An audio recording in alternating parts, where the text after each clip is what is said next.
Mensaje dominical del Monseñor Andrés Carrascosa, Nuncio Apostólico en el Ecuador.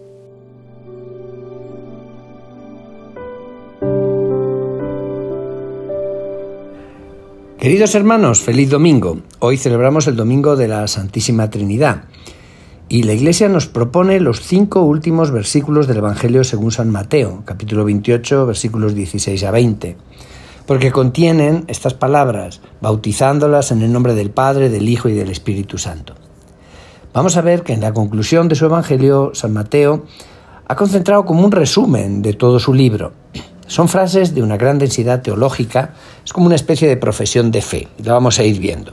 Comienza diciendo que los 11 discípulos se fueron a Galilea. Esta simple frase ya nos dice quién es la Iglesia. Es la Iglesia de las naciones paganas. Los discípulos fueron invitados por Jesús resucitado en persona a salir de Jerusalén, que hasta entonces era el centro geográfico de la fe, el lugar de la presencia de Dios. Según San Mateo, no hay una aparición oficial a los apóstoles en Jerusalén o a las mujeres, como en privado Él les ha confiado una misión. Él ha convocado a los apóstoles en la Galilea de las naciones, esa provincia de paso con una población muy cosmopolita. Es decir, la Iglesia comienza en Galilea, es decir, una región teológicamente que suplanta a Jerusalén y que se hace el centro de expansión de la nueva comunidad.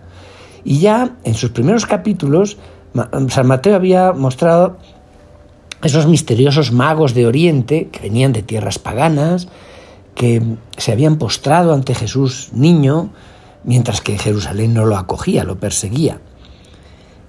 ¿Es esta la concepción que tengo yo de la Iglesia? Una Iglesia abierta sobre el mundo, un mundo que hay que evangelizar, al que hay que anunciar una buena noticia, y no una Iglesia encerrada entre unos muros. Pues subieron al monte en que Jesús los había citado. La palabra iglesia, en griego eklesia, del verbo kaleo, significa la asamblea que ha sido convocada, llamada. Los cristianos somos aquellos que hemos sido convocados por el Señor resucitado. Y cada domingo, cuando vamos a la Eucaristía, tengo conciencia de que no soy yo quien toma la iniciativa, sino que es Jesús que me convoca. Yo respondo a una invitación. Mi fe no es, en primer lugar, una construcción intelectual, es la respuesta a alguien que me llama. Los discípulos subieron a una montaña.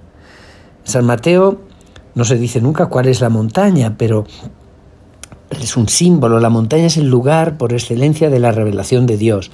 Es en ese lugar alto que Jesús había pronunciado su discurso inaugural, el Sermón de la Montaña. Es donde Jesús había ido a orar, donde había multiplicado los panes, donde se había transfigurado ante sus apóstoles. Tenemos que dejarnos entrar en este simbolismo, dejarnos convocar por Jesús en el lugar, sobre una montaña, porque esto nos ayuda a ensanchar nuestros horizontes. El lugar donde Jesús me invita es grandioso y se respira el aire de las cimas. Y cuando vieron a Jesús, se postraron.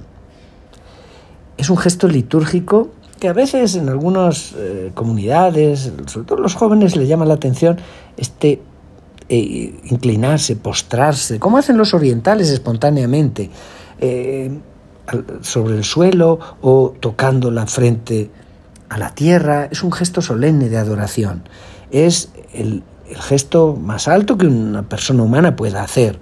Y en el Evangelio de San Mateo esta gran postración fue la de los 12 en la barca cuando les salvó de la tempesta, pero también había sido el gesto de los magos paganos, el gesto del leproso, de la cananea o de otro pagano. Y eso me lleva a preguntarme, yo adoro, sé adorar, sé hacer silencio, poniéndome como postrado a tierra ante la majestad de aquel delante del cual me encuentro. El Evangelio dice que se postraron, aunque algunos titubeaban, y entonces Jesús se acercó a ellos. Esta iglesia, que adora a su Señor en el culto, es siempre una iglesia de pecadores. La fe de los primeros apóstoles, como la nuestra, es una fe mezclada con dudas, con ambigüedades, a veces una fe que está en camino, La iglesia que acoge a Jesús es siempre una iglesia de hombres de poca fe. Les falta uno que ha traicionado al Maestro, ya son solo 11 de los 12 llamados al comienzo. Y Jesús no se extraña, no se maravilla, se acerca a ellos, como después de la transfiguración. Tenemos que decirle: Señor, ven, acércate una vez más, ten piedad de nosotros, de todos los que no llegamos a hacer una profesión de fe total y clara. Ten piedad de tantos jóvenes, de tantas personas que no llegan a creer. Ten piedad de nosotros, ten piedad de mí, porque mi fe a veces puede estar mezclada con dudas. Y Él les dijo: me ha sido dado todo poder en el cielo y en la tierra. Vayan y hagan discípulos de todas las naciones. Enséñenles a cumplir todo lo que yo les he mandado. Sepan que yo estaré con ustedes todos los días hasta el fin del mundo. Es una majestad soberana en estas palabras de Jesús resucitado. Después de la vida oscura de aquel pequeño carpintero de Nazaret, ahora como que se llega a la hora de la verdad. Y es como la última página de un relato, el último episodio de una vida de un hombre, pero es el comienzo de la mayor aventura de todos los tiempos, inexplicable según las normas habituales de la historia. Y notemos ahí una solemne repetición 4 veces del adjetivo todo, todos. Una totalidad, una plenitud universal que define la acción de Jesús. Se trata de la totalidad de la acción divina que toma cuerpo en la totalidad del espacio terrestre para transformar la totalidad del actuar humano en la totalidad de los tiempos. Como decía el padre Teilhard de Chardin, físicamente Cristo es aquel que llena. Ningún elemento del mundo, en ningún momento del mundo que no sea movido, no se mueve. No debe jamás moverse fuera del influjo de Cristo que le dirige. El espacio y la duración de los tiempos están llenos de Dios.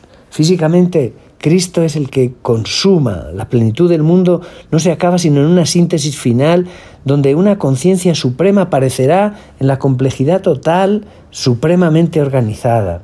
En Él, todas las líneas del mundo convergen y se mueven juntas.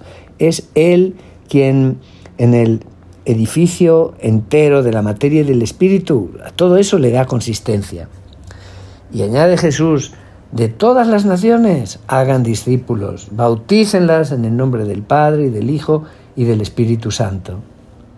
El Padre no es Padre sino porque renunciando totalmente a Él se pasa todo entero a su Hijo. El Hijo no es Hijo sino porque renunciando a sí mismo es todo entero don de sí mismo al Padre. El Espíritu no es nada sino es ese amor mutuo del Padre y del Hijo, porque Dios es amor. El gran proyecto de Dios que Jesús confía a sus apóstoles, a su iglesia, lleva a bautizar, a llevar a la humanidad a las relaciones de amor que unen perfectamente al Padre, al Hijo y al Espíritu. El signo del bautismo, que es el signo de la cruz, es como un camino para los demás. Nosotros somos bautizados en el nombre del amor. Somos bautizados en esa corriente de amor entre el Padre, el Hijo y el Espíritu Santo. Y este es el programa de la Iglesia. A veces nos preguntamos por qué la Iglesia ¿qué iglesia Jesús tuvo la intención de fundar? Ciertamente, Jesús no pensó en la Ciudad del Vaticano o en los obispos con mitra, o en diócesis y parroquias, ni en oficinas administrativas o edificios religiosos, ni en grandes ceremonias eclesiásticas que parecen a veces de otro tiempo. No nos podemos encerrar en una iglesia que vive en maneras temporales de otras épocas. Lo que Cristo ha querido es la unión de todos los hombres y mujeres en el amor. Dios es amor, Dios es comunidad de personas que se aman hasta llegar a la unidad del Espíritu Santo. Lo esencial de la Iglesia hay que buscarlo en la naturaleza misma de un Dios que es Trinidad.